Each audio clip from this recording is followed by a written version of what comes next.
introduction. So let me invite Nalaka to start the panel discussion. So I have a wonderful panel, interesting panel, and I'm not going to engage them in the order they are seated. Instead, I will have a different logic.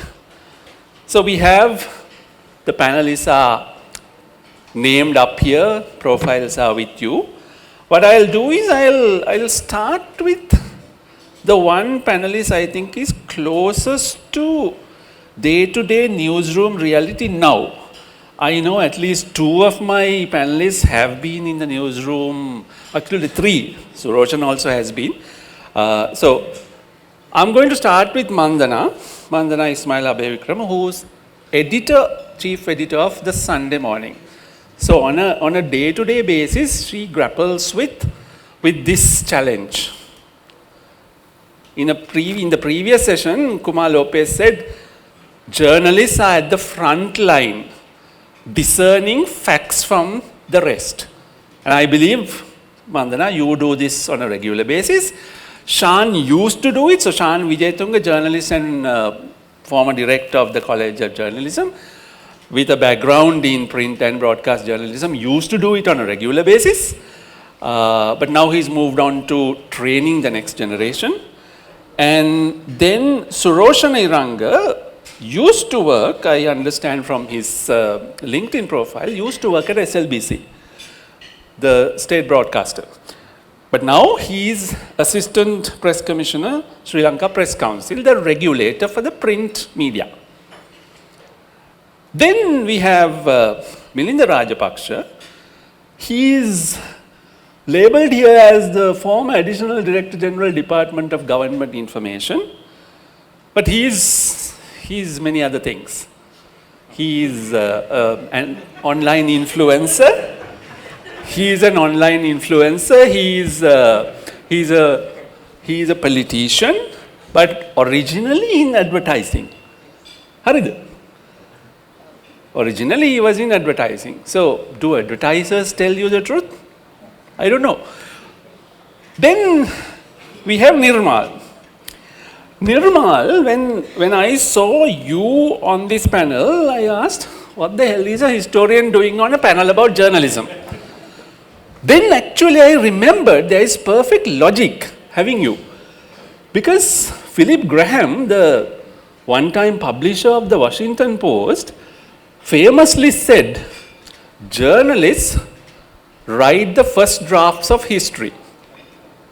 All right, with all the imperfections in their deadline rush and all that, journalists do the first drafts of history. And then come the professional historians like you with perspective, long-term view, and give us more balanced, more measured take on the events. So we are very glad to have a historian on the panel. So we have current and former journalists, then we have a one-time advertising and now man of many parts in Milinda, then we have a regulator, and then we have historian. Let's talk to all of them one by one. But before that, I want to remind us of a couple of slides from Learn Asia's findings that was shared this morning. I know lots of slides and lots of data and information to be absorbed. I think the highlights have now been given to you in the printed note that was shared with us. Couple of slides I want to draw your attention to,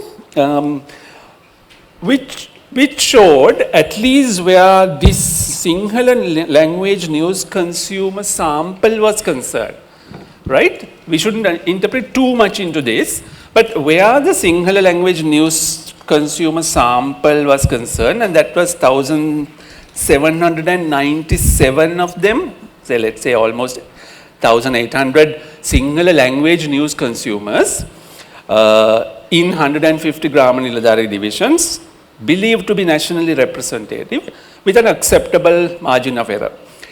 What did they say about trust? That legacy media still matters. By legacy, I mean newspapers, radio, television. Those media that have pre-internet, pre-digital roots. Never mind that they are all now online as well, but they have pre-digital roots. So legacy media still matters as key sources of information for the public. In the descending order, local television, then radio, then newspapers. There are high levels of public trust in news from legacy media even now, according to this study, the findings. Our TV channels are the most trusted by 79% of the Sinhala news consumers compared to radio, which was 44%, followed by newspaper and magazines, 30%. Still decent. So TV up there, more trusted than the rest, then radio, then newspapers. And the lower levels of trust, in contrast, is in news coming through social media, messaging services like WhatsApp and SMS, etc. Asked about methods of verifying information. So you get a piece of information, you are a little suspicious, you are not sure whether this is true or false. People will ask, okay, where do you verify it? Again, there were interesting answers. Two I picked out. So the most people, 47% turns to family or friends to see if something is true or not. Then the next number, which is 46%, turn to legacy media, TV, radio or newspapers. So again, on these factors, legacy media seems to do fairly well in the public mind, in the public perception. How much should we interpret these findings, as I said, as a vote of confidence in TV, radio and newspapers? Or, to put the question another way, is our public's seemingly high trust in media deserved or misplaced? This is what I want us to try and discuss and debate. Those of us who have been inside newsrooms, should we be amused by this finding, surprised by it, or saddened by it that out there, Sri Lankan Sinhala news consumers are still believing in us, trusting us a lot of the time? I mean, knowing as you guys do, those who have come from newsroom backgrounds or still are in the newsrooms, is this reputation deserved?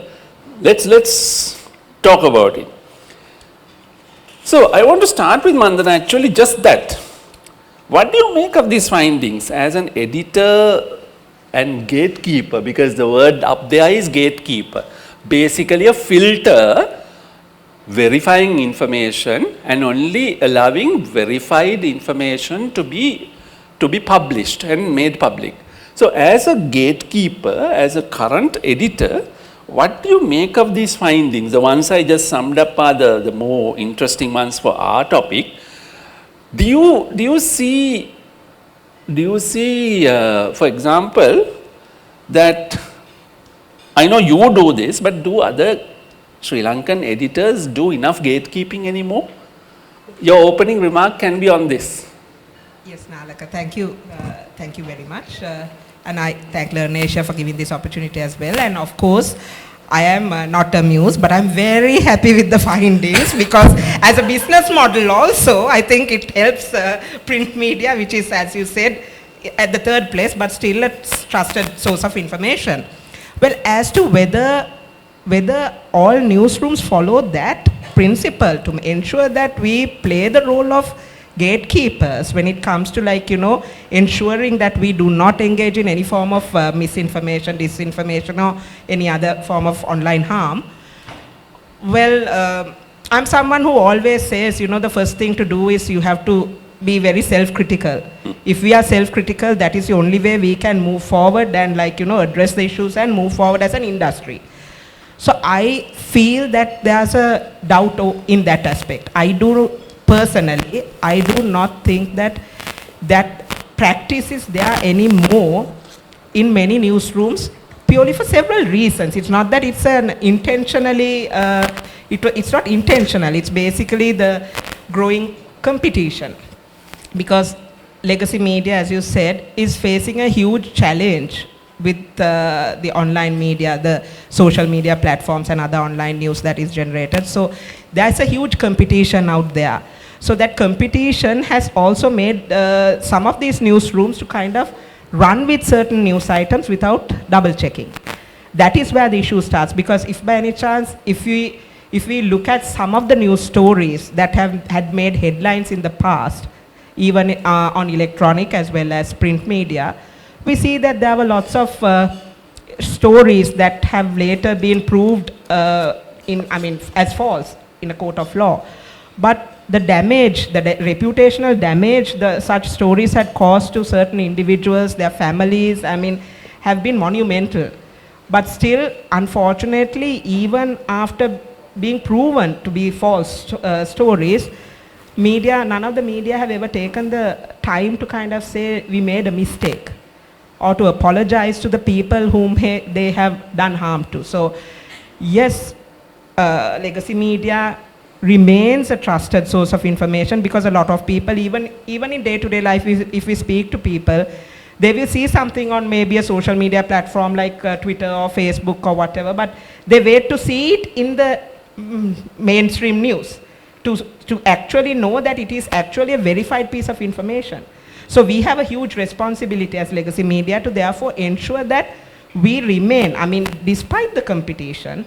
It's not easy, because I was just telling Shan a little while ago also. I take that extra effort to make sure that we follow ethical media when it comes to doing newspaper articles and all that. But if by any chance, if the newspaper is not sold at the end of the day, and the following week at my management meeting, my question is, okay, how do you respond to this?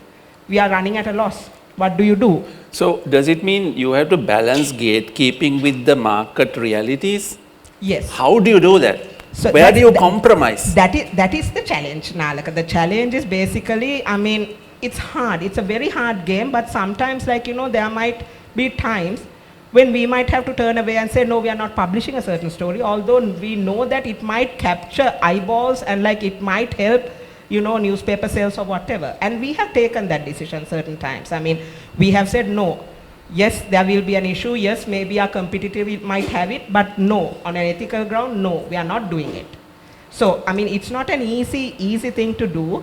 So that has been a battle, continuous battle that I have been fighting, saying okay, it's more important to be a trusted news source rather than have the numbers at the end of the week. Because if one reader reads you and understands and appreciates it, and you manage to change the perception of at least one person, that's more valuable than following the herd mentality and ending up creating chaos otherwise. Because I think we have seen that happening. Yeah. We have seen that a lot in the past few years.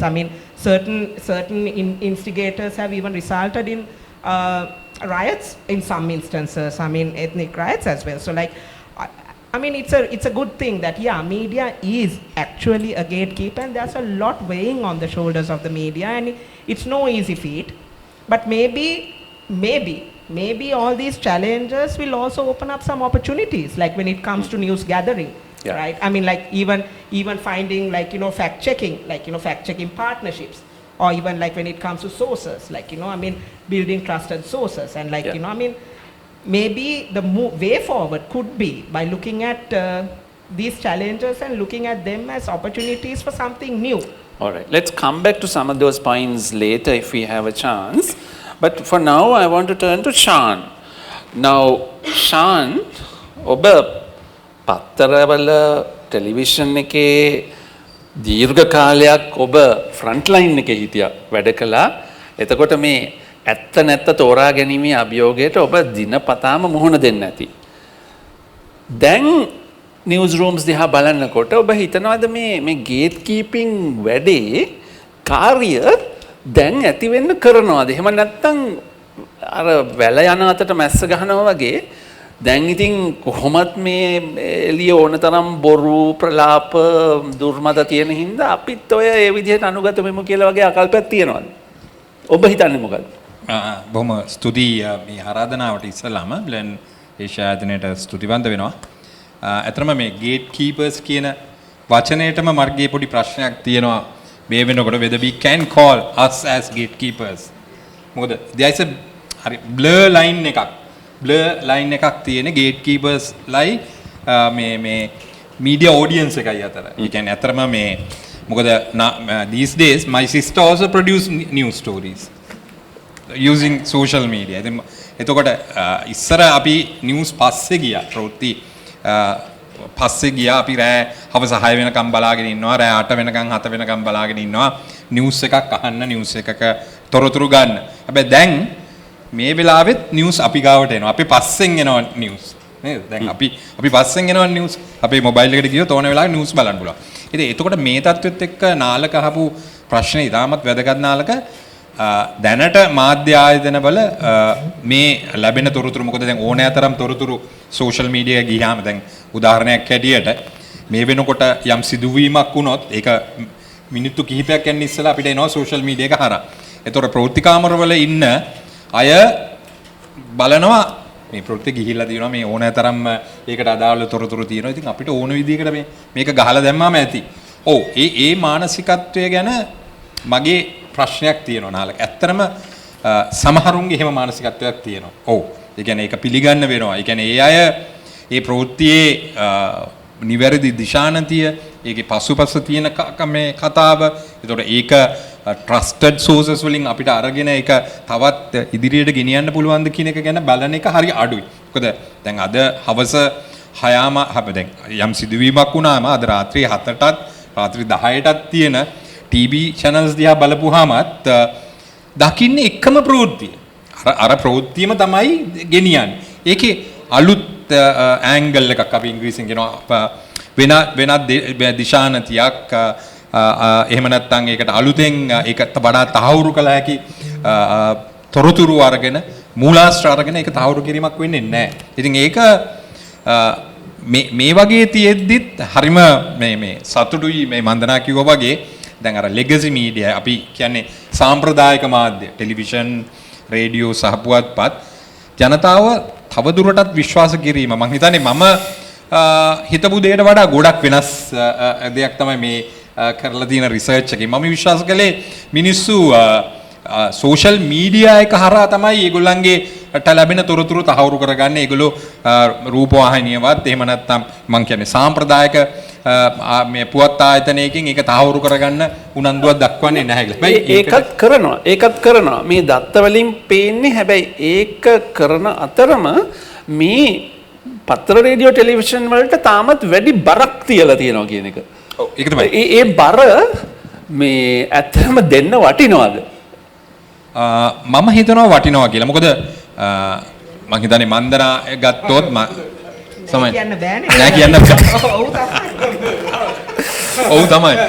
නමුත් අතරම මන්දනාගෙන් තවත් ඒකට තහවුරු කරගන්න පුළුවන් නෑ. ඒක දැන් මේ ප්‍රවෘත්තිය වෙනුවෙන් දක්වන මහන්සිය මම කියන්නේ අර එකම ප්‍රවෘත්තිය වුණාට නමුත් මේ ටෙලිවිෂන් කාමරේ ප්‍රවෘත්ති කාමරේ රේඩියෝ කාමරේ එහෙම නැත්නම් නිවුස් රූම් එකේ නිවුස් රූම් එකේ ඉන්න මාධ්‍යවේදීන් ටිකක් උත්සාහ ගන්නවා මේ ප්‍රවෘත්තිය නිවැරදිව ඉදිරිපත් කරන්න. ඒ කියන්නේ ඒක අර සෝෂල් මීඩියා එකෙන් ආවට වඩා ටිකක් කරුණු එක්ක නිවැරදිව ඉදිරිපත් කරන තාමත් යම් මහන්සියක් ගන්න. හැබැයි මගේ අපි පුළුවන් තරම් උත්සාහ ගන්නේ ඊට වඩා මහන්සි වෙන්න ඕන. ඒ කියන්නේ අපි හෙට උදේට හෝ අද රාත්‍රියට අලුත් ප්‍රවෘත්තියක් ගේනකොට අපි ඊට වඩා මහන්සි වෙන්න ඕනයි කියලා. එහෙම වුණා නම් සමහරට මේ සංඛ්‍යාලයකට තවත් ප්‍රතිශතය ඉහළ යන්න තිබුණා. Okay. So doing all right but can do better seems to be Shan's assessment of how the newsrooms are currently dealing with information filtering, which traditionally, historically, they've done for a long time and very well. Okay, Milinda, you worked in advertising. You've then spent a while in the government's information department. And also you've been an elected councillor at local government level. multiple roles. One of the slides this morning was, are we idiots? Provocative question, but nevertheless worth asking.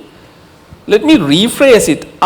In your view and in your experience in heading the government's propaganda department and in doing actual politics campaigning, are Sri Lankan audiences gullible?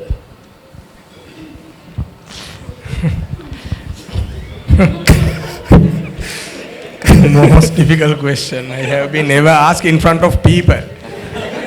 I would have given this answer if Andy and I was having a coffee. I would have given the honest answer. People hesitate to have coffee with you. That is why I brought it up.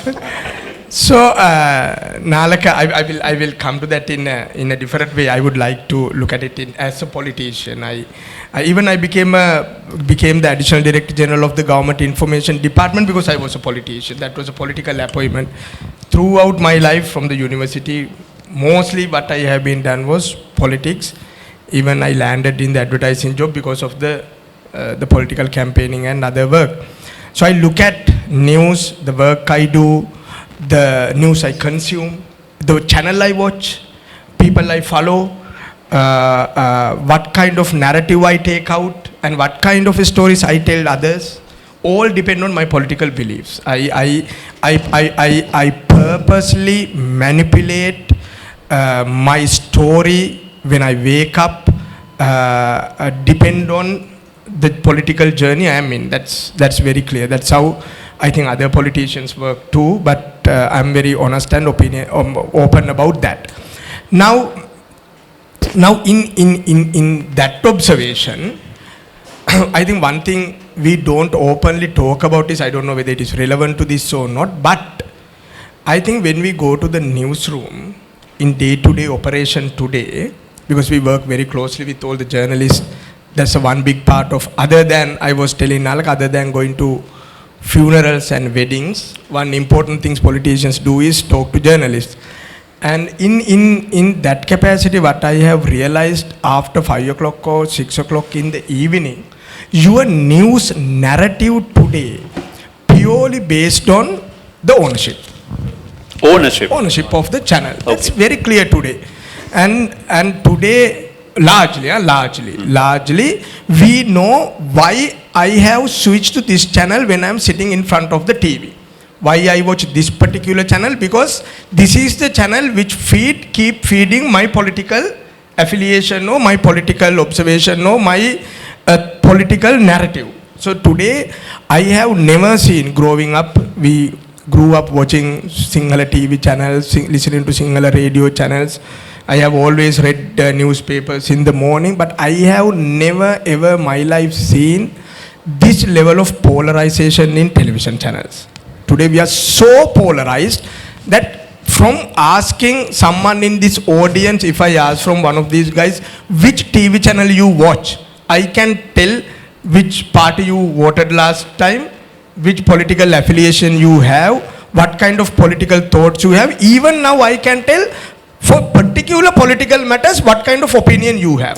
Because that has been shaped by the TV channels which are owned by.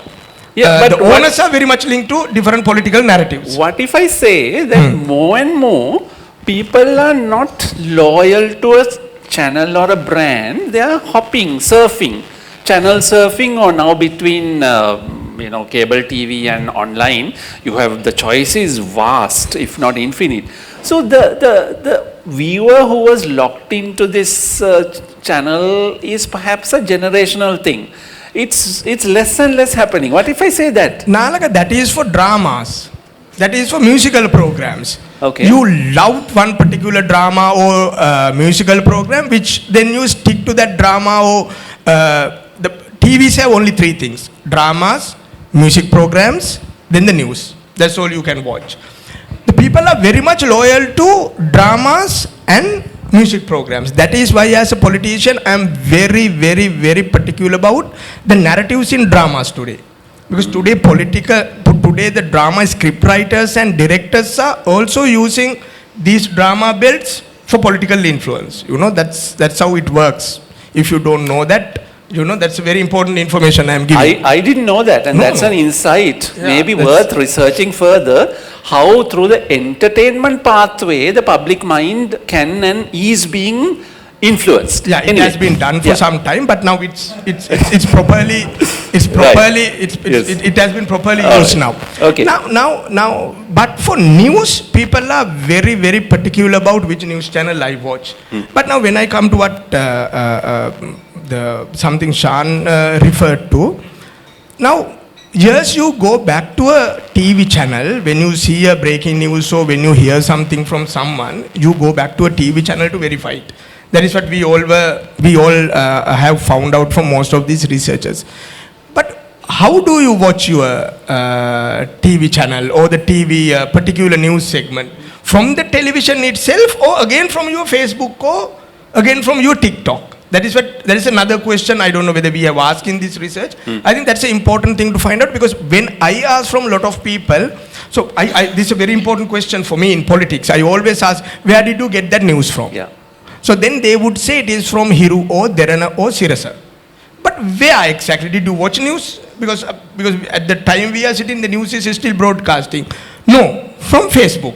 So that particular news clip has been shared among many other pages, many other TikTok accounts. So you watch it on social media still. That is where you get it, not from the television itself. But when you see the Hiru logo, Derana logo, Sirasa logo, you think it's a verified news. That's how it works. And you don't even know whether it's a full clip or a part of it that is favorable to those who are peddling it. No, it is mostly the part. It's mostly the part. You know, otherwise you can't put, 30 seconds, 40 seconds. Yeah. It's someone has edited the way you want and put it out. Okay. Then we believe that part. But now the same news. You don't have to go to Israel or Iran or how Al Jazeera and CNN are giving two different aspects of the same news. Even in Colombo, one night if you watch the same news, because it's the few news we have in this country, I watch all three to get basically a 360 understanding. All three major news channels tell it from very different angles, which is basically set up by the ownership and their political affiliation. That is how it worked. So that is the basic understanding we all have. So the answer to your question, Nalaka, coming back, one thing very interesting in this country, we all have opinions about two things, which I grew up, I think I had two opinions. One is about cricket, other one is about politics. But now about economics. I mean, everyone is almost an economist in this country. But knowing that political interest, today the newsrooms have become very political. Today newsrooms are very political. They were always political. Probably, yes. That is our interest, no? That's our interest. So, I mean, when I say the political, the news, the journalists also have become very political. So Sajith Premdas might have someone he can call from each channel. And Nirmal would have someone he can call from each channel. And probably Nalinda Jayadisa might have someone he can call from each channel. And that person is dedicated to that particular political party, that narrative, and they will work together according to the interest of not the political party, but again the channel owner. All right. Can we get the answer though? Can our audiences be misled easily? Yes or no, or maybe? Then I want to turn to the others. No, we have been. I see. Last week I was at Alut Parliament. Someone told Nalaka it's very difficult to find the truth these days. He was a professor from a university. I asked, sir, which truth? Whose truth? What kind of truth are we talking about? There is, for me, in the world of politics, there is no truth. Truth is depend on who told, who I believe, who I like. That's a very philosophical debate. Actually, for this conversation, I also not use the word truth. I will say facts. Facts are, I think, more tangible. Yes. But correct. again, now we have alternate facts. Yeah. With Trump. So you never know. No, not Nalaka only Trump. Even let's come to a very simple this thing about most of the economics facts of our country today. The way we look at IMF, the way we look at the new approval of the new transaction, or the appointment of the of some of these senior officials, there are facts. But again, there are way we interpret those facts. Yeah, true. Yeah, this is becoming the Nalaka and Milinda show. So I need to turn to my other panelists. Suroshana, Sahakara Puatpat Kommissari Sri Lanka Puatpat Mandalaya.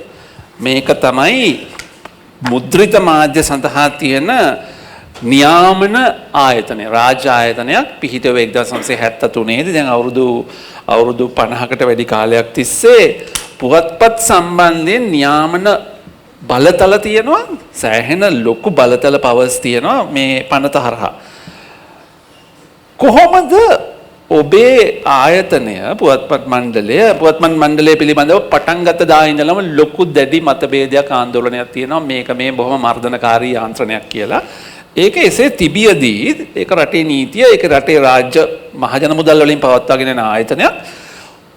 පුවත්පත් මණ්ඩලය කොහොමද පුවත්පත් වල වගවීම තහවුරු කරන්නේ?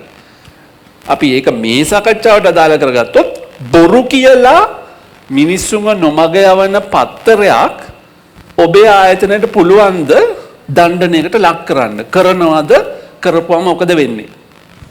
හොඳයි බොහොම ස්තුතියි මුලින්ම මෙම සාකච්ඡාවට ආරාධනා කිරීම සම්බන්ධයෙන් පුවත්පත් මණ්ඩලයේ විදියට පුවත්පත් මණ්ඩලය උත්තර 2073 පිටවන්නේ දැන් අවුරුදු 52කට පමණ කලින්. ඒතකොට පුවත්පත් මණ්ඩලය තමයි දැන්ට ශ්‍රී ලංකාවේ ක්‍රියාත්මක වෙන විධිමත් එකම රාජ්‍ය නියාමන මාධ්‍ය යාන්ත්‍රණය බවට පත් වෙලා තියෙන්නේ.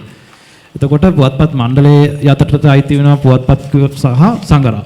මේ දෙක තමයි අපේ යටතේ නියාමනය වෙන්නේ ව්‍යවස්ථාපිත විදිහට. ඒ කියන්නේ පුවත්පත් මණ්ඩලය නිශ්චිතව එහෙම නැත්නම් විධිපත්ව පිහිටවන ලද නීතියක් අනුව තමයි පිහිටවන්නේ. විශේෂයෙන් මේකේ මූලික පනත වෙන්නේ 73 අංක 5 දාන පුවත්පත් මණ්ඩල පනත. ඊට අමතරව රෙගුලාසි තියෙනවා.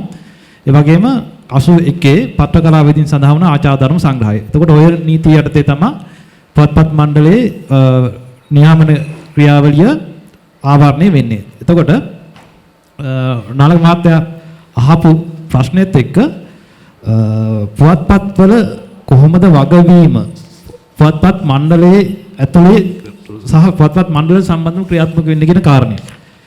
එතකොට විශේෂයෙන්ම දැන් පුවත්පත් මණ්ඩලයේ මූලික කාර්යයන් දෙකක් තියෙනවා. එකක් තමයි පුවත්පත් පැමිණිලි විභාග කිරීම සහ පුවත්පත් ලියාපදිංචිය. මේක තමයි පුවත්පත් මණ්ඩලයේ මූලික කාර්යයන් දෙක. එතකොට මේ වගවීම කියන කාරණේ මේ වගවීම කියන ප්‍රස්තුතයේ විශේෂයෙන්ම අපිට අදාළ වෙනවා පුවත්පත් පැමිණිලි ක්‍රියාවලිය තුල. ඒතකොට පුවත්පත් පැමිණිලි ක්‍රියාවලිය කියන්නේ පුවත්පතක පළ වෙන අසත්‍ය පොතක් එහෙම නැත්නම් අපහාසාත්මක දෙයක් වර්ධචාරකයක් ආදියකින් ඔබට යම් අපහසුතාවක් සිදු වුණා නම් ඒ සම්බන්ධයෙන් මණ්ඩලයට පැමිණිලි කරන්නට පුළුවන්. එවිට මණ්ඩලය කරන්නේ පැමිණිලිකරු සහ වගඋත්තරකාර පුවත්පත ගෙන්නලා ඔවුන් අතර ඒක මේ පැමිණිල්ලක් විදිහට විභාග කරලා ඒක සමතකරණයකින්ද එහෙම නැත්නම් ඒක නියෝගයක් දක්වා එහෙම නැත්නම් නඩුවක් විභාග කිරීම දක්වා යනවද කියන එක තීරණය කරලා අවසානයේ පුවත්පතට නියෝගයක් ලබා දෙනවා මේක මේ නියෝගය පළ කරන්න එහෙම නැත්නම් මේක නිවැරදි කිරීමක් විදිහට පළ කරන්න කියලා. එතකොට ඔය ක්‍රියාවලිය ඇතුළේදී තමයි මේ වගවීම කියන කාරණේට පත්‍රය එහෙම නැත්නම් පුවත්පත පැත්තෙන් බැඳිලා තියෙන්නේ. එතකොට දැන් පුවත්පත් මණ්ඩලයට ඉදිරිපත් වෙන පැමිණිලි වලින් අතිශය බහුතරයක් මේ කියන මේ ඒ පුවත්පත් අන්තර්ගතයේ තියෙන කරුණු සත්‍යද අසත්‍යද කියන එකම තමයි ඉදිරිපත් වෙන්නේ. පුවත්පත් මණ්ඩලයට අතරම බලය තියෙන්නේ පත්‍රයේ පළ වෙච්ච ටෙක්ස්ට් එක ගැන අදාළ තීරණය ගන්න විතරයි. ඒ කියන්නේ සමහර පැමිණිලි වලදී අපිට දැන් ඒ පැමිණිලිට අදාළ කරුණු විභාග කරන්න යද්දී සමහර කරුණු තියෙනවා පුවත්පත් වාර්තාවෙන් පිට ඒ කාරණා මේ අසත්‍ය කරුණු සහ සත්‍ය කරුණු තියෙනවා. නමුත් ඒ කාරණා අපිට අදාළ වෙන්නේ අපි හැම වෙලෙම බලන්නේ පත්තරේ පළවෙච්ච අන්තර්ගතයේ තියෙන්නේ සත්‍යද අසත්‍යද කියන දේ විතරයි. එතකොට මෙතෙන්දිත් දැන් ගොඩක් මේ පැමිණිලි වල තියෙන ස්වභාවය වෙන්නේ 100%ක්ම මේ අසත්‍යයක් පළ කරා කියලා නෙවෙයි ප්‍රවෘත්තිය තියෙන්නේ. එන්නේ. ඒ කියන්නේ පැමිණිල්ල අපිට එන්නේ මේ පළවෙනි එකේ යම් කොටසක් අසත්‍යයි. නමුත් මේකට අදාළව යම් වෙච්ච සිදුවීමක් තියෙනවා. ඒ කියන්නේ යම් සත්‍ය සාපේක්ෂව යම් සත්‍ය සිදුවීම් ටිකක් මේක ඇතුලේ තියෙනවා. ඒක ඇතුලේ මෙන්න මේ වගේ අසත්‍ය කාරණා ටිකුත් මේක ඇතුලේ පළ වෙලා තියෙනවා කියන කාරණේ. ඒ කියන්නේ අර කරුණු විකෘති කළා එක්කෝ කරුණු වලින් කොටසක් විතරක් දාලා වගේ චෝදනා එනවා ඇති. ඔව්. දැන් එහෙම ආපුවම කවුද ඕක විභාග කළා විනිශ්චය සහ අවසානයේදී තීරණයක් තීන්දුවක් දෙන්නේ? ඇත්ත නැත්ත තීරණය කරන්නේ කවුද? කොමිසම නෙමෙයි මණ්ඩලයේ ඇතුළත. ඔව් ඇත්තටම පැමිණිල්ලක් අපිට මම පැමිණිල්ලක් විභාග වෙන ක්‍රියාවලිය මුලින්ම කෙටියෙන් කියාගෙන යන්න මොකද බොහෝ දෙනෙක් මේ ගැන ලොකු අවබෝධයක් නැති නිසා කවුරු හරි කෙනෙක් අපිට පැමිණිල්ලක් ඉදිරිපත් කරාම පුවත්පත් කොමසාරිස් නමට Tamanට වෙච්ච පුවත්පත මගින් Tamanට වෙච්ච ආගතිය ලිඛිතව ගෙනල්ලා අපිට පැමිණිල්ලක් විතර ඉදිරිපත් කරාම අපි ඉස්සලාම කරන්නේ අදාළ පුවත්පතට ඒකෙන් මේ චෝදනා කරලා තියෙන පුවත්පතට අපි යවන ලිපියක් මේ අදාළ පුවත්පත් වාර්තාව සම්බන්ධයෙන් ඔබගේ නිරීක්ෂණ දින 14ක් අපිට දැනුම් දෙන්න කියලා. ඒ කියන්නේ ඒ ප්‍රවෘත්තිය මෙන්න මේ අහවල් දින අහවල් පත්‍රයේ පළවෙච්ච ප්‍රවෘත්තිය සම්බන්ධයෙන් ඔබගේ නිරීක්ෂණ කවරේද? එතකොට පුවත්පත පැත්තෙන් අපිට ඒකට දෙන්න තියෙන පිළිතුරු ටික අපිට දෙනවා. මෙන්න මේකට අදාළ තමයි මේක පළවෙනි කියලා ඒකට යම් පැහැදිලිකමක් අපිට එනවා. ඒක ලැබුණාට පස්සේ අපි කරන්නේ නඩුවට අදාළ දිනයක් යොදා ගන්නවා. නඩුව කියලාද මේක හඳුන්වන්නේ? පොතත් පැමිණිලි විභාගය. ඔව් පැමිණිලි විභාගය. නඩුව තරම්ම දරුණු නෑනේ. ඔව්. ඒතකොට පැමිණිලි විභාග කිරීම සඳහා අපි දිනයක් යොදා ගන්නවා. පැමිණිලි සාමාන්‍ය පැවැත්වෙන්නේ සෑම මාසකටම දින දෙකයි සතියක් හැර සතියක්. බොහෝ වෙලාවට දෙවෙනි සහ හතරවෙනි සතිය වගේ තමයි යෙදෙන්නේ. මොකද යම්කිසි පැමිණිලි විභාගයක අවසානයේ ඊළඟට ඒ පත්‍රයට සහ වගඋත්තරකාර පාර්ශවයට මේ පැමිණිලිකාර පාර්ශවයට අපි දැනුම් දෙන්න දින 14 කාලයක් තියෙන්න ඕනේ. ඒ කියන්නේ එක පැමිණිලි විභාගයෙන් දින 14කට පස්සේ තමයි ඊළඟ පැමිණිලි විභාගය තියෙන්නේ. එතකොට එහෙම දිනයක් අපි යෙදෙන දින අනුව මේ තීරණය කළා පත්‍රයට සහ මේ පැමිණිලි කරුවන්ට යවනවා. ඊට පස්සේ දෙපාර්ශ්වයෙන් මෙතෙන්ට ගෙන්නනවා. එතකොට මේ පැමිණිලි විභාගයත් ඒ කියන්නේ පුවත්පත් පැමිණිලි විභාග කිරීමත් මණ්ඩලය ඇතුලේ මූලික වශයෙන් ක්‍රම දෙකකට සිදු වෙනවා. එකක් තමයි සමතකරණය. අනික පැමිණිලි විභාගයක් දක්වා යෑම. අපි බොහෝ වෙලාවට පුවත්පත් මණ්ඩලයේ විදිහට උත්සාහ කරන්නේ සමතකරණය ඇතුලේ මේක මේ නිරාකරණය කළා අවසන් කරන්න. සමතකරණය කියන්නේ එතකොට පුවත්පත් මණ්ඩලයේ විදිහට අපි වේදිකාවක් හදලා දෙනවා පුවත්පතට සහ පැමිණිලිකාර පාර්ශවයට ඒගොල්ලෝ අතර සාකච්ඡා කරලා මේක මේ විසඳ ගන්න කියලා. ඒ කියන්නේ පැමිණිලිකාර පාර්ශවය ඉස්සලාම මේ නඩු දෙන ඇවිල්ලා කියනවා මට මෙන්න මේ විදිහ අගතියක් පත්‍ර වුණා මෙන්න මේ ගියපු කොටසේ මෙන්න මේකෙන් මට අපහාසයක් වුණා මට මෙතනින් රැකියාවට මේ ලොකු ප්‍රශ්නයක් වෙලා තියෙනවා ඒක නිසා මට මේකට අවශ්‍ය ක්‍රියාමාර්ග ගන්න දෙන්න. ඊට පස්සේ පත්‍රේ පැත්තෙන් ඒ කට්ටිය කියනවා මෙහෙමයි මෙන්න මේ කාරණා මත තමයි මේක පළ වුණේ. එතකොට මේ මූලාශ්‍ර හැරි කිරීම කියන කාරණේ සිද්ධ වෙන්නේ නැහැ. හරි. දැන් එතකොට අපි කියමුකෝ සමත වෙන්න කැමති නැහැ ෂේප් කරගන්න බෑ. මේක විභාගයකට යනවා. කවුද විභාග කරන්නේ? විභාග කරන්නේ සභාපතිවරයා ප්‍රමුඛ අධ්‍යක්ෂ මණ්ඩලය විසින්. කී දෙනෙක් ඉන්නවද? 7 දෙනෙක් ඉන්නවා. 7 දෙනෙක් ඉන්නවා. ඔත්තේ සංඛ්‍යාවක් ඉන්නවා. මේ 7 දෙනාට නීතියෙන් ඔය පුවත් මණ්ඩල පනතෙන් බලතල තියෙනවා. මේ ක්වේසයි ජුඩිෂියල් අර්ධ අධිකරණමය බලතල දිසාධිකරණයක බලතල දිසාධිකරණයක බලතල පනතෙම සඳහන් කරලා තියෙනවා. මේක සීරියස් වැඩක්. ඊට පස්සේ ඒගොල්ලෝ තීරණය කරනවා යමක් ඇත්තද නැත්තද කියලා. අපේ මාතෘකාවට අදාළ ඇත්ත නැත්ත කතන්දරේනේ. එතකොට මේ අර ආබිටර්ස් ඔෆ් ට්‍රුත් කියන එක ලන්ච් වලට කලිනුත් අපි කතා වුණා. ආබිටර්ස් ඔෆ් ට්‍රුත් ඇත්ත නැත්ත නිර්ණය කරන්නෝ වෙන්නේ මේ අවස්ථාවේදී අර 7 දෙනා. මණ්ඩලයේ 7 දෙනා. නේ? එතකොට ඒක මහ පුදුම බලයක් ඒගොල්ලන්ට තියෙන්නේ. සමස්ත සමාජයක් වෙනුවෙන් මිලියන් 22ක් වෙනුවෙන් මොකද්ද ඇත්ත මොකද්ද නැත්ත කියලා ඒගොල්ලෝ තීරණය කරනවා. නේ? ඔව් ඒක ඇත්තටම වෙන්නේ දැන් ඔය පැමිණිලි විභාගයක් දක්වා යන කාරණේ තමයි ඔය කතා කරන්නේ. ඒකනේ යන්න පුළුවන් අවසානම යන්න පුළුවන් දුර. හරි අපි කියමුකෝ ඕකේ. අහුණා අන්තිමේදී අහුණා කියන්නේ මේක තීරණය කළ අර 7 දෙනා හෝ එයින් බහුතරයක් දෙනා තීරණය කරනවා. හරි මේ පත්තරේ බොරු කිව්වා.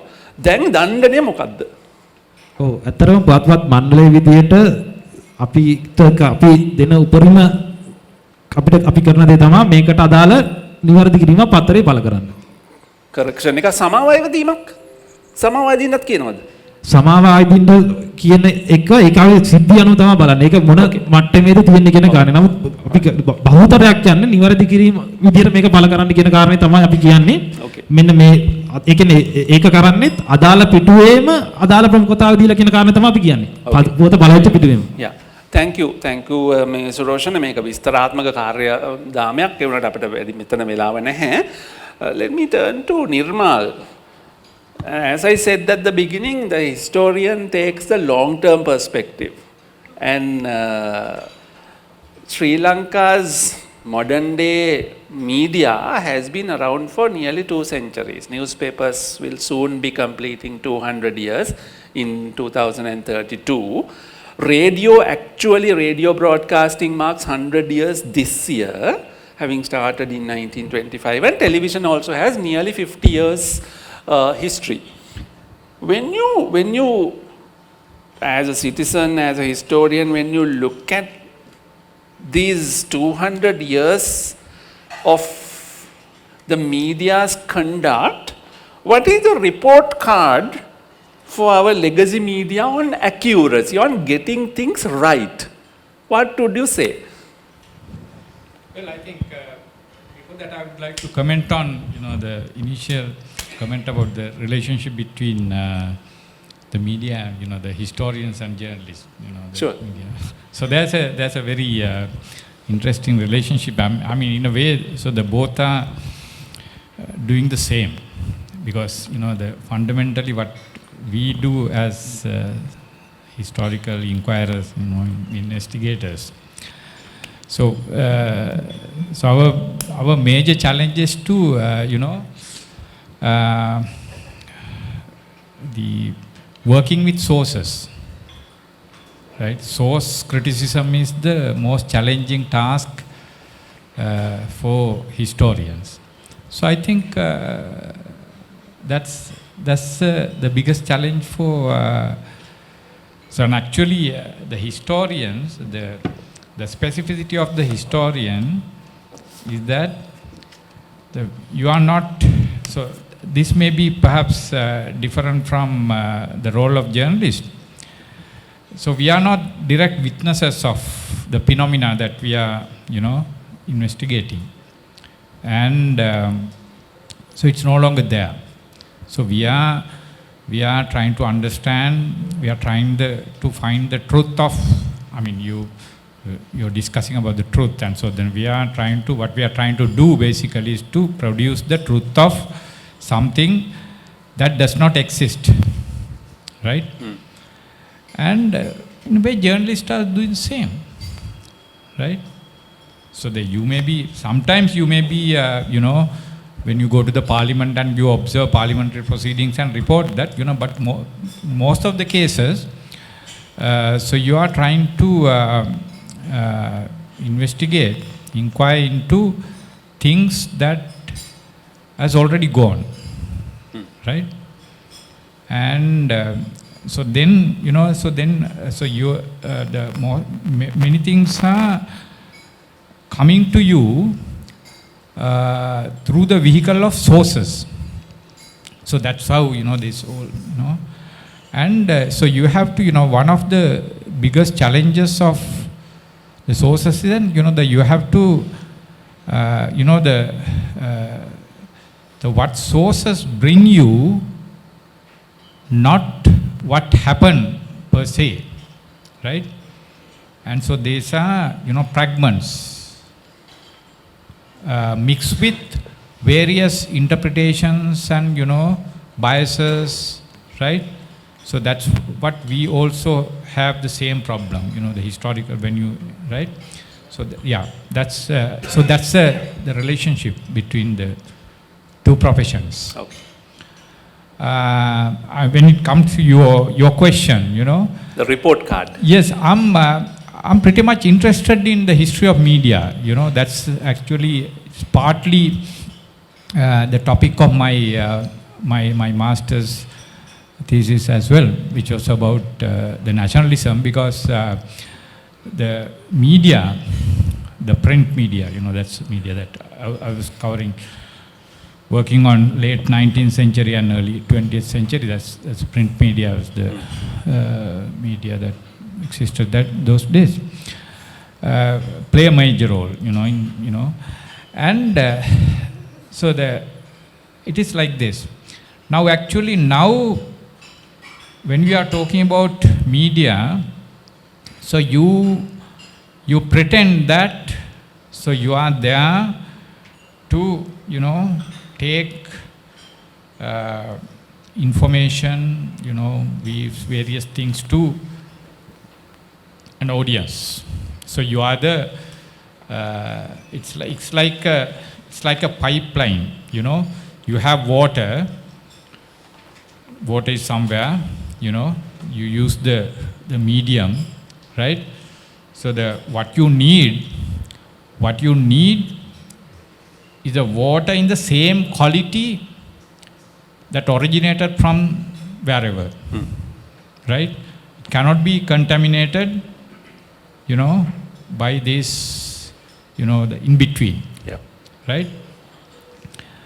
And so that's what you expect. Yeah. But that has never been the case, right? Because unlike the pipes, right? If you compare information with water, in this case, water is handled not by, material objects, but, living human beings, right? Journalists are thinking beings, right? Yeah. So therefore, there are various actors, as Milinda said, and so there are owners, right? And in the first place, look, right?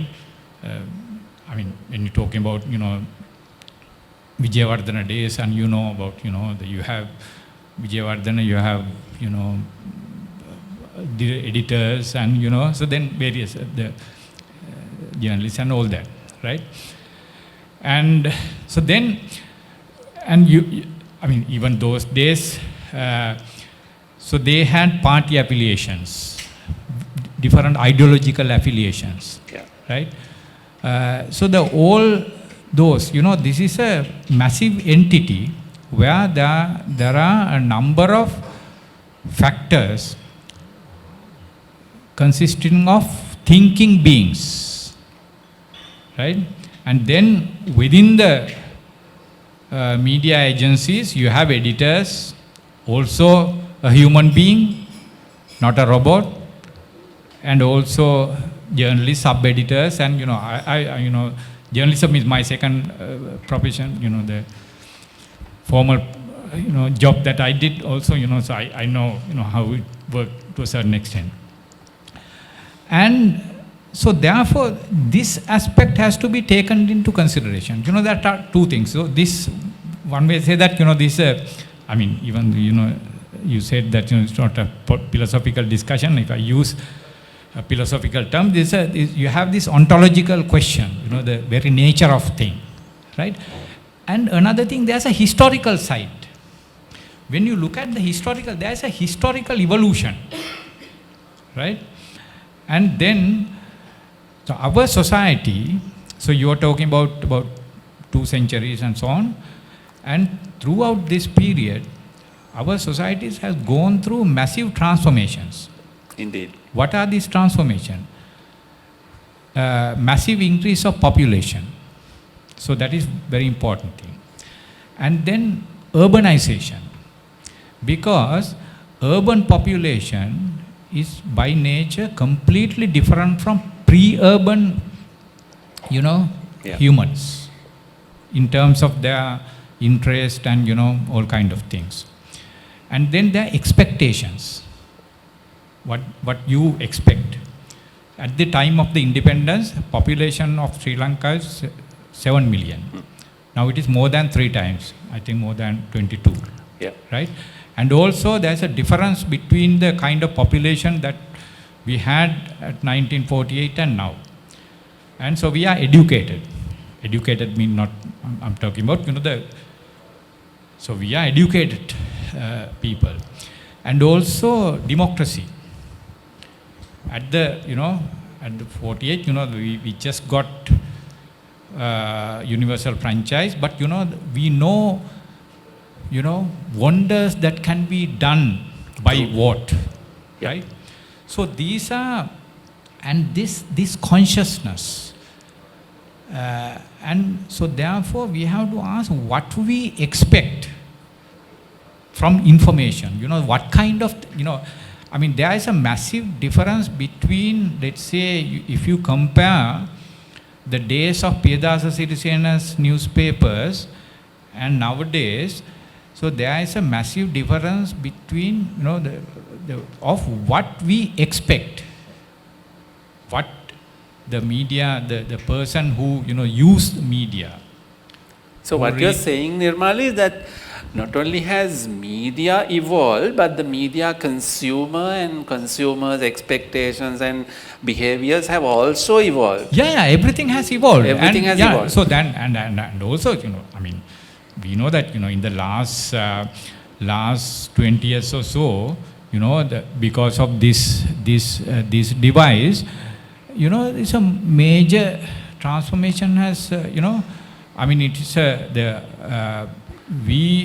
I think you and me both were born and raised at a time when I think television also not, you know, I don't know, you might have seen, I saw television only 78 when ITN was started.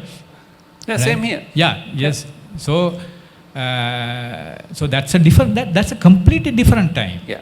Okay. Right? So sorry to interrupt, but the point that I'm getting from you, I mean, it's a longer conversation, is that it's difficult to, you know, dissect it in a quick panel conversation like this, that we need to reflect further, fully agree, but there are also allegations historically that media is dishonest.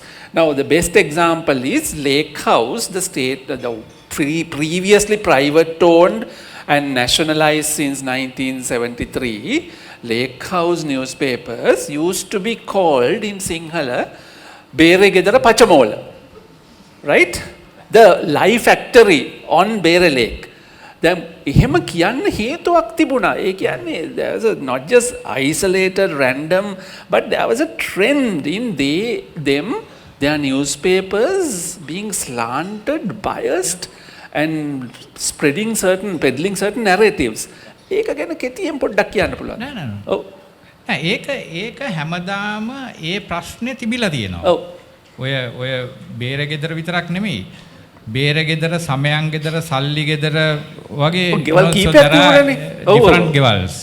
right? සමයන් ගෙදර කිව්වේ දවසට නේද? සමයන් ගෙදර මේ දවස. ඔව්. මේ සල්ලි ගෙදර කිව්වා මේ උපාලියකට පස්සේ තව එකක් කිව්වා කීපයක්. ඇත්ත පත්තරෙන් තමයි ඔක දැම්මේ. කියන්නේ ඇත්ත right? So the ඇත්ත පත්තරේ අනිත් එක කිව්වේ අපි තමයි ඇත්ත පත්තරේ අනිත් ඔක්කොම පච පත්තර කියලා. ඔව්. ඇත්තත් ආවේ අර මේ ප්‍රෞඩ Yeah. By the way, the Communist Party's official newspaper. Yes. And so, I mean, even before so even 56 election was a turning point, no? Oh. So the 56, so there was a clear, you know, the conflict between, you know, the two political camps. And actually, I mean, even in 1930s, so there were various you know, I mean, the history of media in Sri Lanka, you know, history of, I would say, media, history of this mass communication. That's word that I would like to use. History of mass communication is a kind of started with not just to disseminate information, but as a vehicle of various debates. Yes. Right? So there are about debates about, you know, the language, literature, and all kind of things. So it's a very controversial, you know, it's not, I mean, you always have your own interests. So you have to promote your interests. So not just to, you know, disseminate something, you know, it is not, you know, you have this liberal, you know, journalist tradition, you know, in England, right? So they came here, so you have Eliot and, you know, this, the famous Irish journalist and all that. But when it comes to, the indigenous local media, so they started to promote certain ideological views, nationalist views, anti-colonial views and all that. So then came, the people like A. Gunasinghe, so they started promote the right of, the interest of workers. And then left newspapers came, left movement emerged. And, always, this the media field, so they not only just to, satisfy the information needs of the people, but to promote certain ideological views. Yeah. Okay, is it fair to say that taken as a whole, even the 20th century Sri Lankan media, there has been many shades of truth and untruth and things in between in what media published? Yeah, because the word truth also quite complicated. Yeah, you are referring to this the survey. Yeah. Where it is believed that people still trust this. Apparently they media. do. Yeah. No, I think that you have to ask what actually people need. Do they really need truth, or do they want to get a kind of certificate? So they already believe certain things, and so of course they want to know certain things happen. It's like so they want to try. At the end of the day, it's like trusting a particular political party. No matter what. No, well, rather than trusting, I would say voting. When it comes to vote, so you are not always voting to the party that you trust, right? But you vote to the party that you want to get something out of it, Okay, right. So it's some pragmatic thing. Yeah. As I said at the beginning, we shouldn't interpret too much of these survey findings. After all, it's 1,800 people of the Sinhala news consumers, so there are limitations. Let me open out the panel now to a couple of broad questions. Point arising from Nirmal's answer, one point is this question of bias. The bias affects accuracy. So, bias can come in many forms. The owner's bias has been acknowledged, but there are also biases of reporters, of editors, even managers. Even if the owner stayed away, completely giving freedom, and such owners do exist, may their tribe increase, what factors, generally speaking, shape media content's bias? I mean, how do you navigate, how do you manage the bias? Who wants to respond to that? A bias එක කොහොමද manage කරගන්නේ?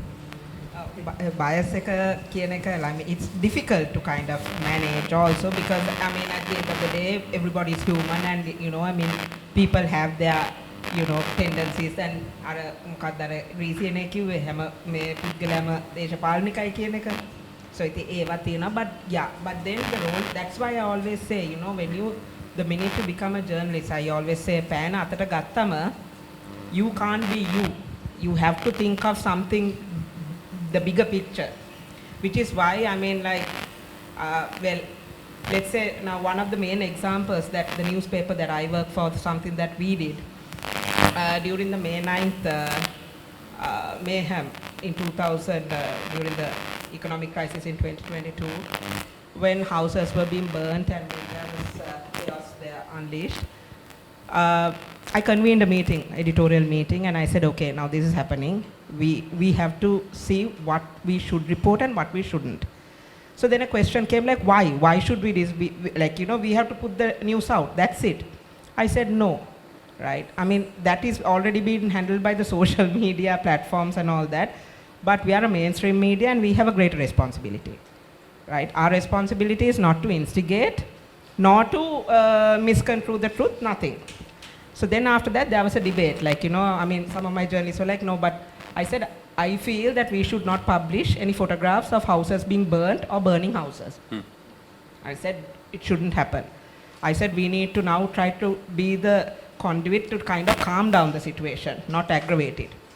So then there was a question like, okay, but isn't media like, as media, aren't we supposed to give it to the readers if the readers want it? I said there's something called need to know and want to know, right? You have to, that's one of the roles that the media heads, newsroom heads will have to do. It's the gatekeeping function. Exactly. They have to understand the difference between need to know and want to know, right?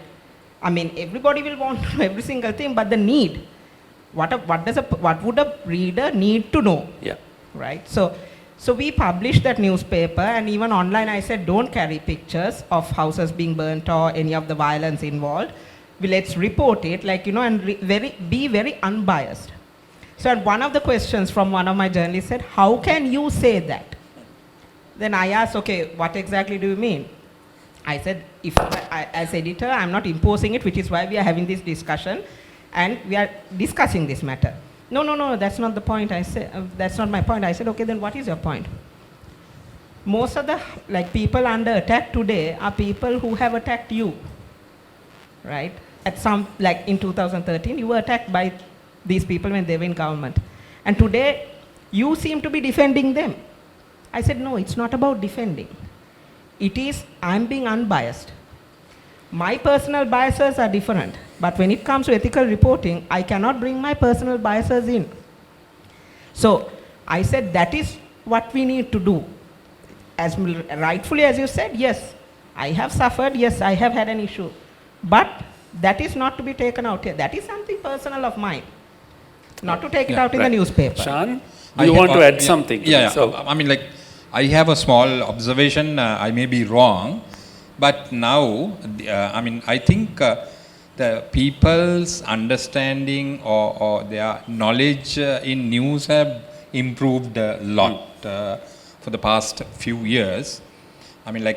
I don't know whether they have capacity to easily understand what the misinformation, what the disinformation, or malinformation or hate speech. But definitely on disinformation and hate speech, they have learned a lot. After the incident of Dr. Safi, things have started changing, and there were a lot of capacity building exercises for journalists and civil society, and the public also got involved. And due to this, in the recent elections, the presidential election, then parliamentary election and local government election, all three elections, there were during the presidential elections, there were many disinformations, but not the hate speech as such. Yeah, that was noticed. Yeah, that was noticed. And during a parliamentary election, disinformation also have gone down. And during the local government, I cannot say it's 0%, but the hate speech most probably under 10%, and disinformation again could have been under 10%. Hashtag can correct me if I'm wrong, because they have done a research. And they're in this room. Yeah, they're here. You cannot keep biases in your news organizations in the future. They have to think now. They have to think, because as Milinda quite rightly said, when you watch a television channel news or listen to radio channel or read a newspaper, you can easily understand to whom they are supporting. That cannot happen anymore. Now, people's their understanding on news have gone up, and they don't. They even though they read or they watch television, they can easily understand what the biases are. So, can I, yes, Nirmal. You disagree? Feel free. Yeah. No, just to little comment, perhaps an objection to what Sure. you say that take the example of the Shafi. Your argument is on there's things are a bit improving, and people are being more conscious about authenticity of a story and all that. So the example you got in the Shafi affair, that people began to realize that that's not the same story that was communicated initially. I think I have a bit of a different view. I think this is rather than a kind of evolution. from ignorance to, kind of enlightenment. This is a cyclical thing, right? Perhaps I think I wouldn't be surprised if the same thing would be repeated. Same news story comes, and then, so it's become an issue, the Sharpie affair or whatever. And so then, the whole how started and, everything happened. And then later on, you become distanced from, what happened. And so then, the whole kind of information come and, that's a different stage. It's not a kind of evolution from this disinformation, misinformation, to a kind of more enlightened situation. It's a cycle. It will come around. You think it will come around? Yeah. This is worrying. It's a very much part of the story. It's a very much part of the narrative. Yeah. So, do others agree? Yes, I in different, while largely agreeing, sir, I want to add something more to what Shan said. I think, as Professor himself earlier said, we have evolved with the way we present fake news and misinformation. So, also. are you saying it's getting more sophisticated? It's getting more sophisticated. It's becoming more legit, the way we present the stories, the way we put the data and numbers, the way we manipulate it has become more clever and smarter. So that is why we don't see them even as fake news or wrong news or misinformation, because the way we present the story, that misinformation, the way we put it out through using different people, using different channels, using different influencers. We have hired people to do that. We have paid people to do that. So it's such a complex situation. You don't even know that it's a misinformation. So it's a wrong kind of evolution. They have evolved too. The dark side. Yeah, probably it is so, Nalaka. Probably that's how true. it works. They even, so now actually, we are so smart, the advertising industry and media industry, the YouTube, YouTubers and, so they also have, they have smarter ways of, making the, business of misinformation. Yeah. And so biasness has its own profitable market share too. For you being biased, you being aggressively, you are aggressively biased. You being polarized itself has a market share for you. That's why certain news channels or the certain stations have purposely decided to be biased or be polarized, because now Professor and I, we both are in one interesting space where we both have 2 YouTube channels running very well. We do things to what to call attract more viewership. So we scold each other in different spaces. We talk about each other's channels. So very interesting space. Now our channel has minimum 50,000 daily visitors average. This is the Baitaksala. Okay. Average. So I am. We talk about that much. So we Nalaka, I am purposely biased there. That's okay, because you are not on a mainstream platform. I'm saying I'm purposely polarizing, because then I can have my own little kingdom there. That is what all these big boys have done in the mainstream media. They do it purposely, because that is where your own little kingdom is, your survival is happening. And if you look at when you were saying bias, actually these owners, if everyone can imagine the owners of all these media channels we have, they are big buyers too. BUYERS buyers too. They keep buying more businesses, they keep buying banks, they keep buying political parties, they keep buying everything. So there is a massive business interest under our stories and our politics, everything else we talk. So again, it's a big topic I opened, bias. Nalaka, Yeah, my argument we have is, to turn to the audience. Yes, is it quick comment? Quick. Yeah. my argument is different because I mean, like, I think I still believe that the public literacy on news has grown up. I mean, like, take the election results. Have they been manipulated with all these information coming? I mean, you can say that I mean, these biases. I mean, but the people who throws out misinformation, disinformation, or malinformation, they have grown up, but still, have the public. I mean, have they believed in them? I mean, how Shan, I think, this government has come to the power? Been the case. I think that has always been the case. These are big questions. I don't think we can find answers right now. Let me turn to the audience now, if I may. It's fascinating topics we are exploring in a skimming sort of way, but let's have a couple of hands. I saw one hand going up here, 2, 3, 4. Let's take the questions. So if any particular panelist is aimed by your question, please say so. We'll start with Elani. Thank you. Mandana, your example that you gave about making an editorial decision not to put videos or content about houses burning or being burnt, I assume that there was a sense of not wanting to escalate the situation. On the other hand, we are also in a situation where Western media rarely shows, not outside of Sri Lanka, Palestinian people being killed, right? And it takes other media, whether it's Al Jazeera, etc., to show people being killed in order to get a balanced point of view. So they've made a very gatekeeping decision, different gatekeeping decision, right? Where is that point? Is it so context and situation centric is one question.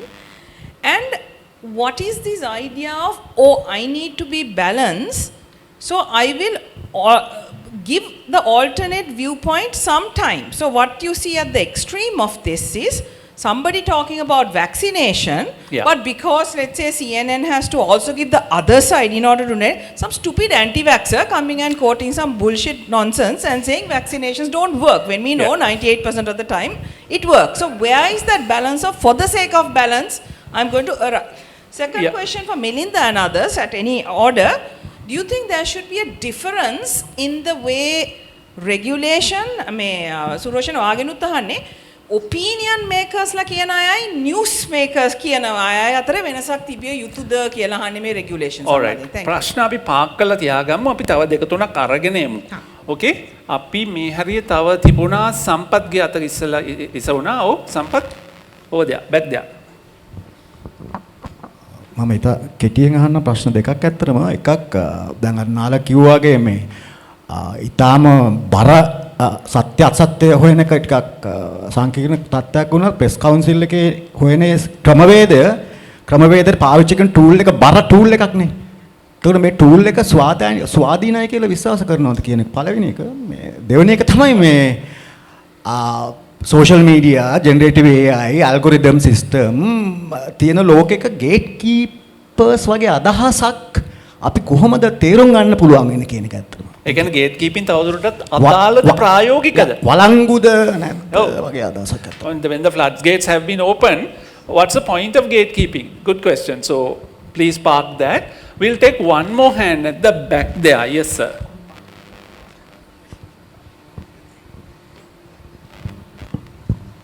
I'm clinically certified idiot, so I don't know whether I'm qualified to ask this question. My question is to Mr. Milinda Rajapaksha, sir. You are very candid, open, honest about how you manipulated narrative, fact-checking, because you are the boss of fact-checking, if I'm right, to serve your own personal political interests and perhaps to serve the political interests of your political masters. Now my question to you is, in fact-checking, though you were political nominee, you are heading the government department. It is a public institution, maintained by the public money. So as a government fact-checker, didn't you have any kind of ethical dilemma? Am I to serve my own personal interest by manipulating the narrative, or isn't my contribution or it's my obligation to the general public is to provide adequate, accurate information. Okay. My second question also to you, sir, that's about MCC. Sri Lanka losing MCC grant of about 800 million US dollars. Now the impetus to anti-MCC campaign started by certain YouTubers. They blatantly lied that Sri Lanka will be split into two, there is corridor, that you need visa to go from south to north, etc., etc. This is just to contextualize, this is a Millennial Challenge Corporation which had 450 million US dollar grant, not a loan, grant available, but due to negative campaigning within Sri Lanka lost it. It went to Nepal. Yes. Yeah. So as a government fact-checking division, how did you counter and those falsehoods? Thank you so much. Right, thank you. So let's take that and see if there's time for another round. So Milinda had start one. with this? Yeah, will you briefly though this time? Yeah, so Government Information Department is not it's a very different issue. It doesn't have a fact-checking angle. It doesn't do any fact-checking. But you did run something called Fact Researcher. No, Fact Research.lk. That's where I'm coming to. Yes. So that is not the role of Government Information Department. But then when we were trying, so it came to my mind actually, I want to talk about it because the Fact Researcher logo was here. At that time when we were in the opposition in 2018 and 19, when we were struggling to get some of the fact-checking done from Fact Researcher. At that time we were talking, we were trying to contact people, we were requesting to get this done, do this. It was, so we had a great support for certain incidents, I must say, but the certain incidents, it didn't happen. So then, you know, being a politician, you think it is a political bias. Maybe not, they had other jobs to do. But you think your job is the biggest thing they should be doing. So then when we came to power, even before I became the Additional Secretary General of the Government Information Department, I was heading something called Media Center for National Development. So there I came up with this suggestion. I told the government that government should also have a fact-checking mechanism, simply because government has the best mechanism to tell the truth. Because you know It's an opinion. It's an opinion. It's opinion. That I'm talking about my opinion at that time, which I don't agree with now. Oh. So I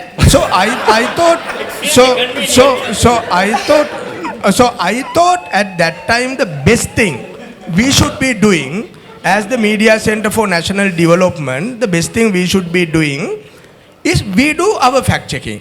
Because when someone come out and say there was a Vana Vinashaya metana happening, I had the very clear command of line. I can talk to the GA would answer my call. I can talk to the AGA, I can talk to the Vana Sangrakshana Niladhari head, because I had the government command. You could verify. I could verify. So that is why we ran factresearch.lk. At that time I got help from everyone, I talked to everyone, I got people who knows about that subject to come and train my team.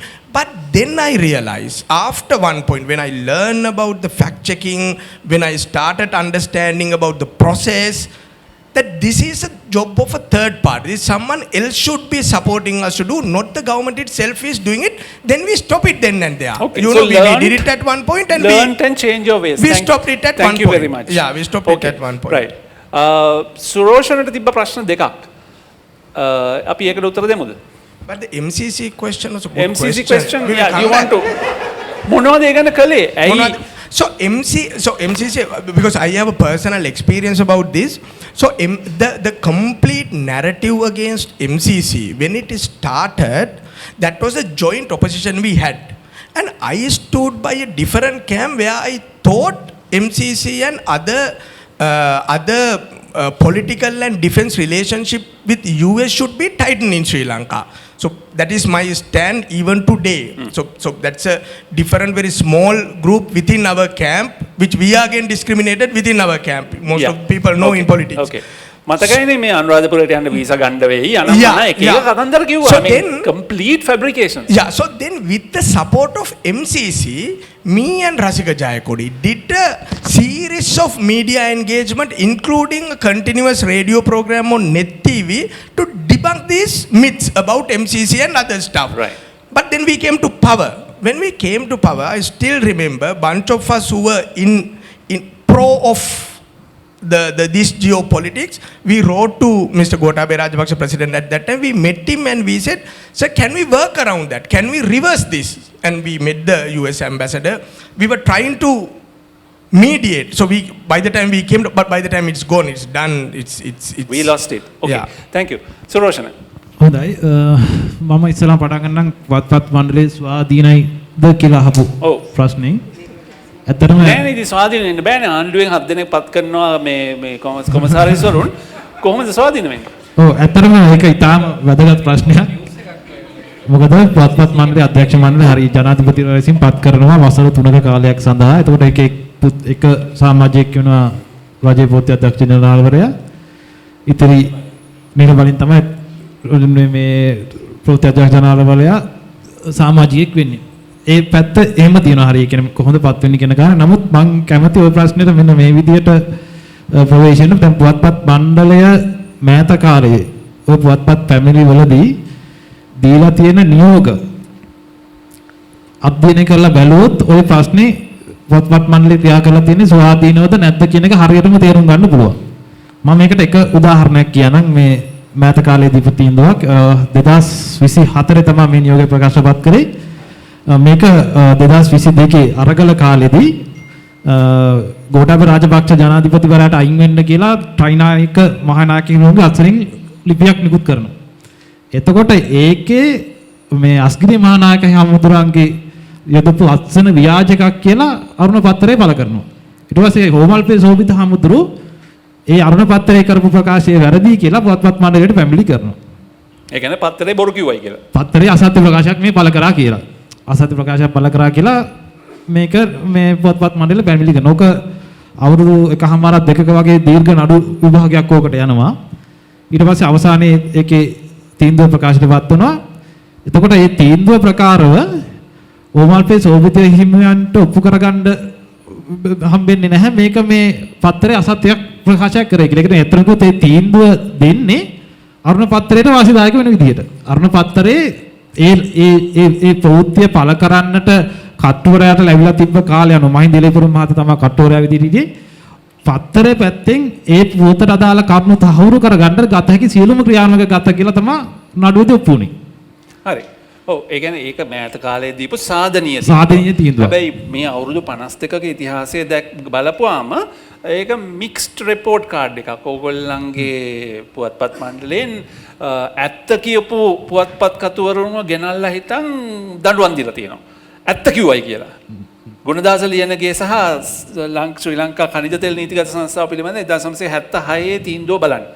ඒ වගේ දේවල්. හරිද? ඒක මේක කුප්‍රකට ඉතිහාසයක් තියෙන ආයතනයක් ඇත්තම කියනවනම් මේ නමුත් අපි ඔය වාට දොස් කියන්නේ නැහැ. මේ 2021 ඉඳලා මෙතන ඉන්නේ. මේ නමුත් මේ වගේ යාන්ත්‍රණ තියෙනකොට මේකේ හොඳට නම් හොඳයි නරකට නම් ඒත් නරකයි. ඒකයි මම කියන්නේ හැදුවේ. තව ප්‍රශ්නයක් තිබ්බනේ සොරෝෂන්ට. ඔබට මේ අහවනේ ප්‍රශ්නයක් මට පොඩ්ඩක් නැවතේ ප්‍රශ්නේ කියන්න පුළුවන්ද?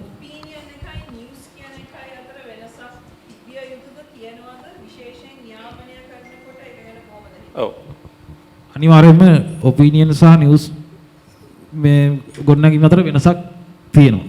ඒක තිබිය යුතුයි. මොකද ඒ දෙක අතර පැහැදිලි වෙනසක් තියෙනවා. මේ එතකොට ඕක නියාමනයට සම්බන්ධ වෙද්දී දැන් මම නියාමන ආයතනයක කටයුතු කරන පුද්ගලෙක් විදිහට නියාමනයේදී මේ අපි පුවත්පත් මණ්ඩල විදිහට නියාමන කාර්යයට සම්බන්ධ ඕකේ අන්තර්ගතයත් එක්කනේ. ඒතර අන්තර්ගතයට සම්බන්ධ වෙන්නේ ඒකට පාවිච්චි කරලා තියෙන කරුණු මත.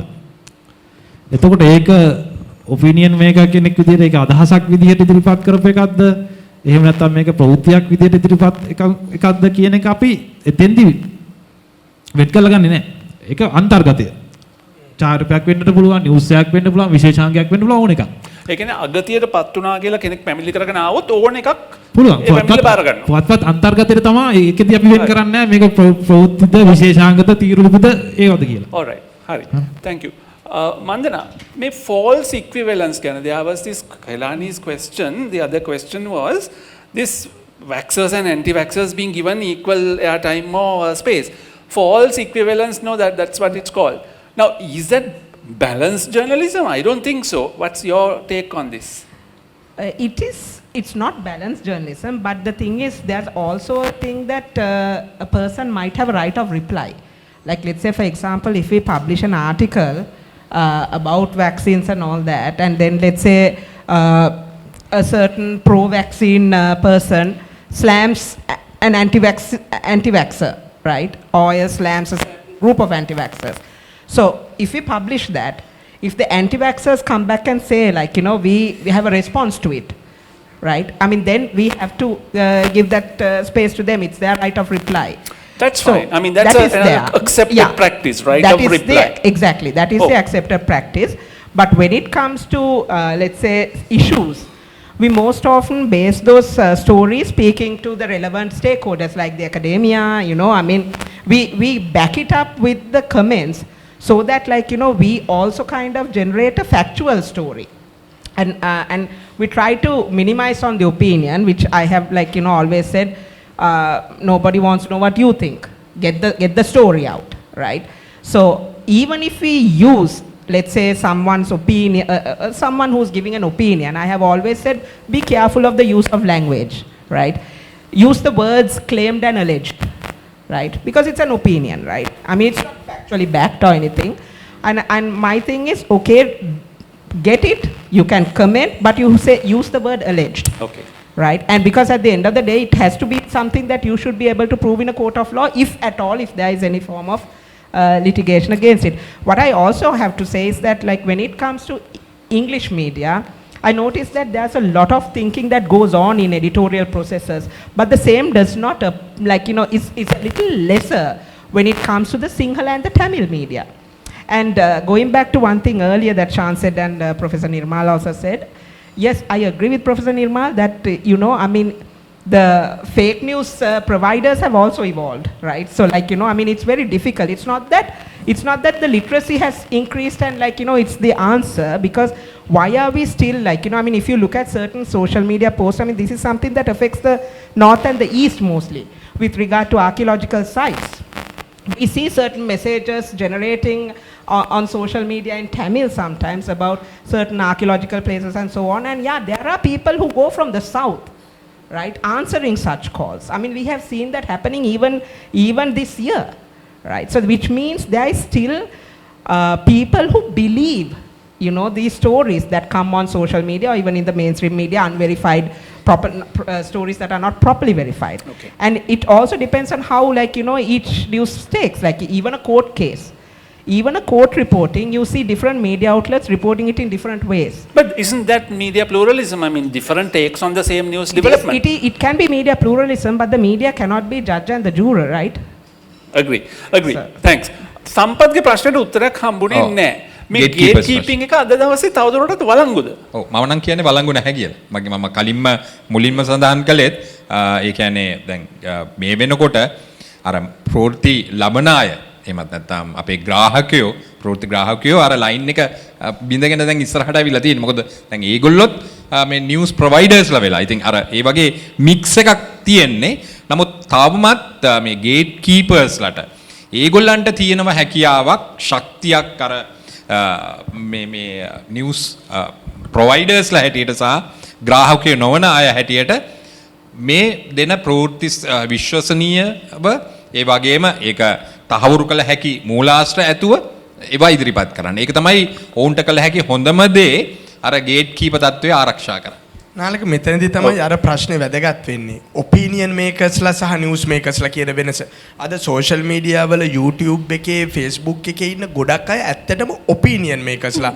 ලොකු ෆලෝවර් බේස් එකක් ඒගොල්ලන්ට ඉන්න. ඒගොල්ලෝ හැමදාම යාලගේ ඔපිනියන් එක තමයි කියන්නේ නිවුස් එකක් අරගෙන.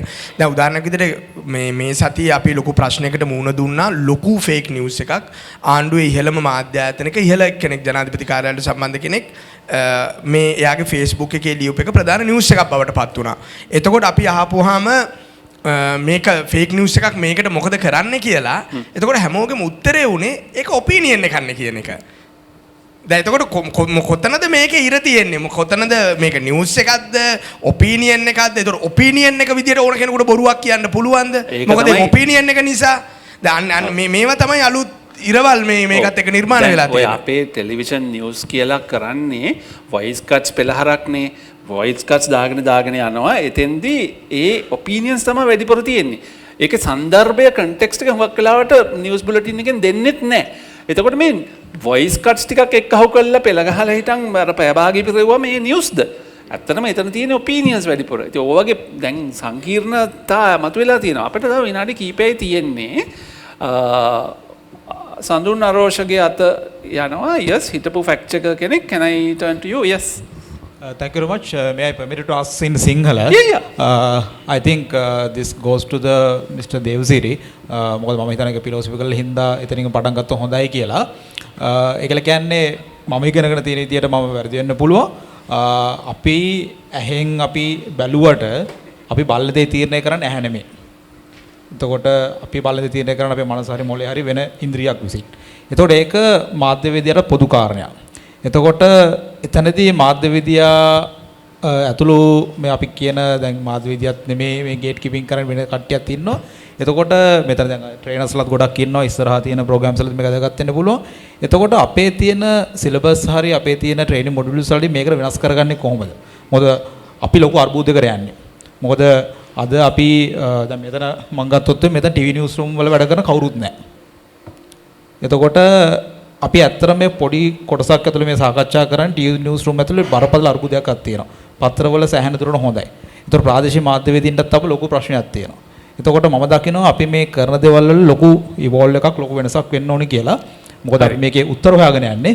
මොකද උත්තරේ? ප්‍රශ්නේ තමයි අපි කොහොමද මේක වෙනස් කරන්න ඕනේ මොන වගේ තැනකින්ද මේක අපි වෙනස් කරලා පටන් ගන්න ඕනේ කියන තමයි ප්‍රශ්නේ. Okay, thank you. We'll come back to you. We'll take another question. One of you had a okay.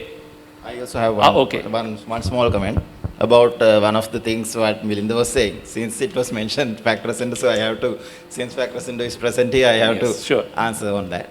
So on the topic of telling that fact crescendo didn't specifically fact check any content related to SLP is a balanced lie. Because at that time, if there was content, I mean clearly it was at that time SLPP was having the mandate. I mean there was more popularity on SLPP, so we were majorly fact checking the claims that were getting were also on SLPP. So that is the trend. Similarly on NPP at this election. So, but there is of course some claims which don't have proper facts. We can't fact check. So that is there. So and when it comes to MCC also, we were one of the first to fact check on MCC and give the details. So I think that has to be corrected. That we deliberately and also he had his right of reply. You had your say. Let's move on to the next hand. Yes, Buanekane. Yes. I just wanted. I feel like calling journalists gatekeepers itself is unfair, especially given that journalists are so restrained in newsrooms, especially in print, and that is done by editors themselves. For example, if you want to cover a story about a corporate or about a bank, which I wanted to, my editor was like, hey, look, they bring so much of advertisements, we can't. And then we also have journalists who don't get paid enough, actually, so many, who don't get paid enough, that they are somehow manipulated by politicians or others to do exclusive interviews, to all sorts of things. And these are people, these are humans with families, with other responsibilities. So to put that responsibility solely on the journalist is unfair. And I feel like this is something I've also said at a previous workshop with Verite. I feel like this is like today has been a wonderful day, but editors, the top guns, should be involved in these, because that is where they make that final decision. We can write the most ethical, the best practices we want to, but if the editors are still stuck in the 60s, it's not going to be there. So how can we navigate that as journalists? Right, point taken. Can the dinosaur editors evolve? Is my summation of that. So we have a top gun here. We have a question for Nirmal. Let those be the last, and we need to wrap up. We are now on borrowed time from the next panel. Yeah. Yes. If I can just respond, yes, there is an issue, Buaneka. I mean that's a fact. because a lot of newsrooms are headed by people who are really old, and they don't also believe in building a second tier as well. I mean, that's something which we have seen, and something which I've been continuously saying we shouldn't do that. If we want the industry to continue, we need to make sure that we have a second tier ready to take our position, which is why, I mean, like, I'm sorry, but I have to say this, in my institution, in my newspaper, each and every journalist is a decision maker. I don't make a single decision alone. Even the cartoon is decided not by only me, by the chief sub-editor and by the deputy editor and the news editor. So, I mean, like, I get everybody involved in the decision-making process, but I do understand it's not the same in other places. And as Nalaka rightfully said, with the dinosaur editors, it's going to be really difficult because, I mean, I've been pushing to amend the Editors Guild Code of Conduct, which has not been revised, I think, for over a decade. But even that, like, you know, it's quite a process, let's say that. And I also understand the challenges when it comes to corporate reporting. I would like to say that is about the business model issue, because, I mean... We didn't go there, actually. Exactly. That's a huge issue because, I mean, we all run on a very small budget. I mean, especially print media, at least electronic media gets a little bit more than us. Print media journalists are paid the lowest comparing to the rest of the journalists, as well as the budgets, advertising budgets we get are very, very, very small. It's a very small component. And given the other issues, newspaper, by selling it alone, we don't even, like, you know, get to break-even point. So yes, advertisers play a huge role, and that has been a constant fight between me and the management about the advertising. Nalaka, can I add a little bit on let's listen to Nirmal. I'll give you the last word on this panel. Yeah, Nirmal. Where do you begin change?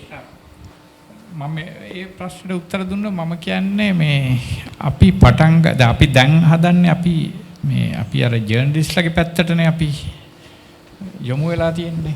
දැන් ඇත්තටම මං හිතන්නේ දැන් කියන්නේ මම මේක මේ අර ජර්නලිසම් කියන්නේ නැතුව මං කියන්නේ so this whole issue about flow of information. ඒක වැදගත්ම දේ තමයි receiver නේ, right? So now until now we are thinking about, you know, training the sender, the communicator. I think now we have to start transforming the receiver, right? So they have to be ready. I think, I mean, the best point of departure is that, you know, this Kalama Sutra principle, right? Be skeptical. Yes, you have to, it is your responsibility. So you are the recipient. You pay the consequences of believing what is not true, you know, what is true or what is not true. So therefore, so you have to train yourself, you know, to receive the information and process them, right, intelligently. So that's the only way out. Okay. Right? It's a beginning of a big answer. May that continue between the two of you. Shan, last word for today. Don't quote me on this. This is for Bhuvanega. Don't quote me on these dangerous words. Still, you, if you have done a good story, very ethical, very national important story, I mean, when your editor don't allow you to publish it, but please don't waste it. You have a lot of alternatives. Publish it in an alternative source. That's my advice. Okay. Advice from nearly 30 years of journalism practice. And on that note, we have to wind up today. Thank you, panel. All 5 of you gave very rich, diverse opinions. Thank you, audience. And thank you, organizers, for indulging us for a few more minutes. All right, over to the next one.